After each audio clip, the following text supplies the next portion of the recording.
Députée de Gironde. Bonjour madame. Alors cet abandon par le Premier ministre du 49.3, comment vous jugez ça, vous, au RN? Bah, écoutez, moi je suis comme l'immense majorité des Français, je ne suis pas une adepte du 49.3. Pour autant, je n'oublie pas que monsieur Lecornu est un macroniste, et qu'il peut-être avoir des arrière-pensées.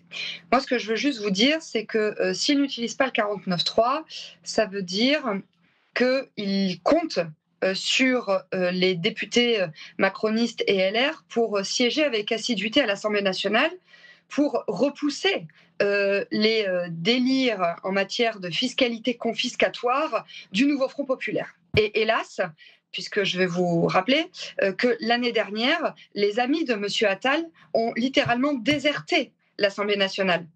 Ce qui fait que si un budget NFP était passé l'année dernière, eh bien, ce seraient les impôts qui auraient considérablement augmenté. Parce que nous, au Rassemblement national, vous le savez, nous sommes le groupe parlementaire le plus assidu en hémicycle, mais nous ne sommes hélas pas suffisamment nombreux pour bloquer tous les délires idéologiques de la gauche.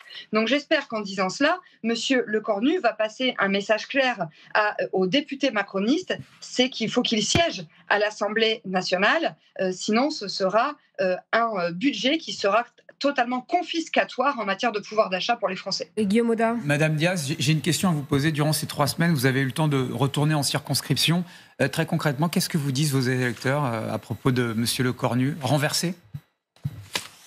Écoute, déjà, en fait, ce qui m'a interpellée, c'est que les Français ne sont pas du tout dans l'attente d'un gouvernement. En fait, ils ne connaissaient pas les ministres d'avant. Ils connaîtront certainement pas les ministres qui vont être nommés. Monsieur Lecornu n'a pas du tout été identifié.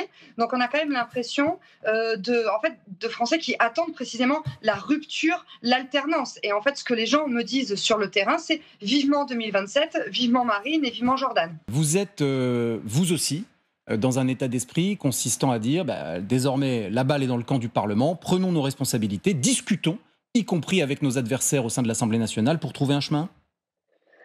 Moi, je voudrais vous rappeler que le Rassemblement national n'a jamais fait preuve de sectarisme. Au contraire, nous votons tous les textes dès lors qu'ils vont dans le bon sens. Je regrette malheureusement que l'inverse ne soit pas vrai, c'est-à-dire qu'à chaque fois que le Rassemblement national dépose une proposition de loi ou un amendement, l'ensemble des bancs, c'est-à-dire de LFI jusqu'aux amis de M. Wauquiez, eh bien, votent contre nos propositions. Je voudrais revenir sur le changement de méthode annoncé par M. Lecornu et dire qu'on ne sera peut-être pas dupe de sa manœuvre. Pourquoi? Parce que je me demande si M. Lecornu ne joue pas la montre. Vous savez très bien que le nouveau Front populaire est passé maître dans l'art de faire de l'obstruction. Donc là, en fait, si M. Lecornu dit qu'il n'y aura pas de 49.3, et moi je suis comme les Français, je n'apprécie pas le 49.3, mais je veux dire et rappeler que le nouveau Front populaire sait faire de l'obstruction, c'est-à-dire qu'il peut faire étirer les débats. Et si jamais nous ne respectons pas le temps de débat parlementaire prévu par la Constitution, qu'est-ce qui se passe? Eh bien, c'est l'application du projet de loi de finances, c'est-à-dire le projet de loi gouvernemental, qui est appliqué par ordonnance, ce qui revient à peu près à la même chose qu'un 49.3. Bon, vous anticipez déjà le pire, alors qu'il y a une porte ouverte par le Premier ministre. Peut-être que les forces politiques, vous dites le NFP, d'ailleurs le NFP, est-ce qu'il existe toujours? Je n'ai pas le sentiment que la France Insoumise et le Parti Socialiste soient exactement sur la même ligne au moment où nous nous parlons, Edwige Diaz. Vous avez raison, mais je dis en fait que ça fait 3 ans que je suis députée et 3 ans que je vois ça.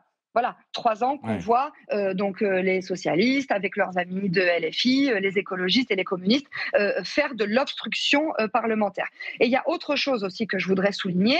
Nous, avec Marine Le Pen, nous souhaitons que le budget aille dans le bon sens, c'est-à-dire dans le sens notamment de réalisation d'économies pour redonner du pouvoir d'achat aux Français. Mais il y a un préalable, il y a un impératif, c'est qu'il faut que les amis de M. Attal, que les députés du bloc central siègent pour repousser la fiscalité confiscatoire et obsessionnelle voulue par le nouveau Front populaire. Sauf que l'année dernière, et vous pouvez aller sur le site de l'Assemblée nationale pour consulter les votes, hélas, le bloc central a littéralement déserté les bancs.